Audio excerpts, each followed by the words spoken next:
Let me ask you something.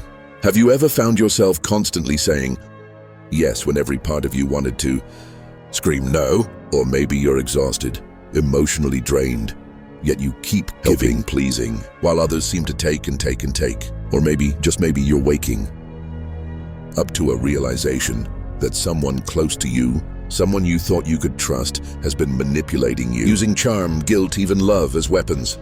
If any of this sounds familiar, you're not alone. Welcome to the theater of the unconscious, where Carl Jung, the Swiss psychologist and shadow chaser of the human soul, left us a psychological map for exactly these modern problems. And today we're diving into it. This isn't just psychology. This is a decoding of the human condition in 2025. Jung once said, "The privilege of a lifetime is to become who you truly are." But let me ask you this, how can you become who you truly are if your daily life is a performance? Because that's what people-pleasing is, a carefully constructed act. A performance where your happiness, your time, and even your identity are sacrificed to avoid conflict, rejection, or God forbid, disapproval. Sound familiar? Jung wouldn't call this being nice. He'd call it a neurosis of adaptation, a symptom of the fear of becoming conscious of your true self. To Jung, the persona, the social mask we wear, is necessary. You need it to function in society. But when your persona becomes your prison, that's when the real problems begin. Think of how many people present the perfect version of themselves on social media, at work, in relationships. Behind the smiles is often a person who's terrified to be disliked.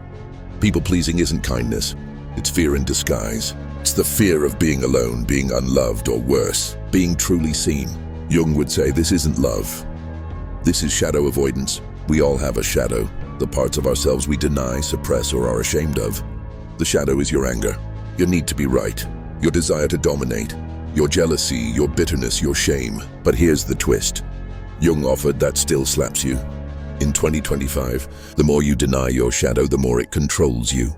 That person who's always in control, the boss who micromanages everything, the partner who checks your phone, the friend who plays puppet master in your group.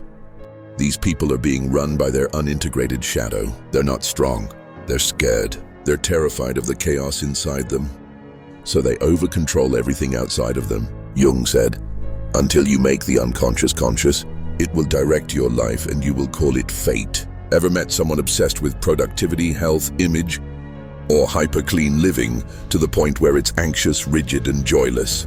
That's not discipline. That's a person at war with their shadow. They don't control their lives. They're being controlled by the parts of themselves they refuse to face. Now let's talk about narcissism. Not the Instagram kind, not the gym selfies. We're talking about the deep, clinical, soul-hollowing narcissism Jung warned us about. At its core, narcissism is a desperate rejection of the true self. A narcissist creates a false self, an inflated, godlike image, because deep down, they feel empty, worthless, ashamed. And this false self demands one thing from the world: worship. But here's where it gets dark. Narcissists unconsciously prey on empaths, people-pleasers, and wounded helpers. Why? Because your need to be needed fuels their need to be admired.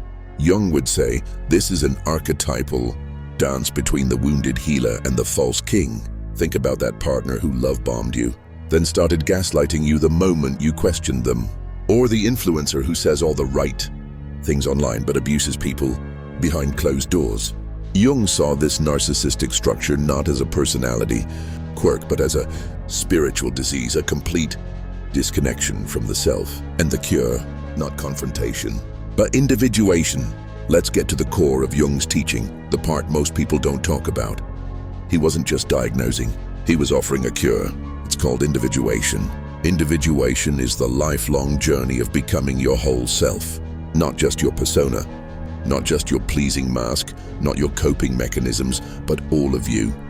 Light and shadow, compassion and rage, strength and vulnerability. Here's how Jung believed you begin the process. 1. Face the shadow. Get brutally honest about your suppressed traits. Journal them, name them, study them. They're not your enemies, they're wounded allies.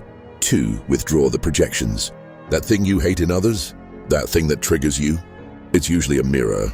Projection is how the unconscious expresses itself. If you think everyone is fake, chances are you haven't faced your own inauthenticity. 3. Stop performing, start becoming. Drop the mask. Speak up when it's uncomfortable. Risk being disliked. Risk being seen. As Jung said, the most terrifying thing is to accept oneself completely. And yet, it's the only way to be free. Let's talk about the modern epidemic. Jung would be most alarmed by the epidemic of nice. We're taught to be nice, to stay calm, to avoid conflict, to not rock the boat. But Jung would say this niceness isn't virtue. It's repression. It's the denial of instinct, of vitality, of true emotion. Nice people explode. They implode. They develop anxiety, depression, chronic fatigue, autoimmune disease. Not because they're broken, but because they're living. In psychic imprisonment, your anger has a purpose. Your no is sacred. Your gut instinct is wiser than your overthinking. Being nice is how we survive. Being whole is how we thrive. Jung described the psyche as filled with archetypes, universal roles and patterns. We unconsciously act out. Here are 3 you're probably living. 1. The hero. You want to fix everyone. You never rest. You carry the weight of the world. But behind the hero is the fear of being useless or unneeded. 2. The caregiver. You give endlessly. You attract wounded people. But deep down, you're terrified of being abandoned if you stop giving. 3. The orphan. You distrust everyone. You feel alone. You sabotage love.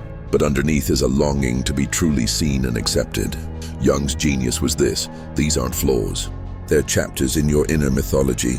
But until you become aware of them, they live you. You don't live them. Let's be honest. In 2025, we don't have a shortage of self-help books or motivational content. What we do have is a shortage of integrated people. People who have met their darkness. People who own their needs without shame. People who can say no without guilt and yes without fear. People who are conscious of their inner wars and choose peace without performing it. Jung's psychology isn't about feeling good. It's about being real. Because when you become whole, the narcissists can't feed on you. When you become conscious, the manipulators can't find leverage. When you become grounded, people-pleasing feels like a betrayal, not of others, but of yourself. Let's make this real. Here's a few Jungian-inspired practices you can start today. 1. Shadow journaling. Each night, write down one moment you felt triggered, ashamed, or resentful. Ask, what part of me felt threatened? What did I repress? What was I really feeling? 2. Mirror work. Stand in front of a mirror, look into your own eyes and say, I see you, all of you, and I still love you. It's awkward, it's raw, and it's exactly what your rejected inner child needs. 3. Active imagination. This is a Jungian technique. Sit quietly and let a mental image emerge, a figure, symbol, or scene. Dialogue with it. Ask it questions. You're speaking directly with your unconscious. 4. No apology week. For 7 days, stop over-apologizing. Don't apologize for your feelings, your needs, or your boundaries. Watch how the world responds and how your power grows. Carl Jung didn't believe in fixing people. He believed in completing them. That means you don't need to become someone new. You need to reclaim the parts of you you buried just to survive. You're not too sensitive. You're just deeply aware. You're not too much. You've just outgrown the people who benefit from your silence. You're not broken. You're just being called into wholeness. And wholeness is not perfection. It's self-honesty. It's courage. It's the quiet rebellion of finally becoming you.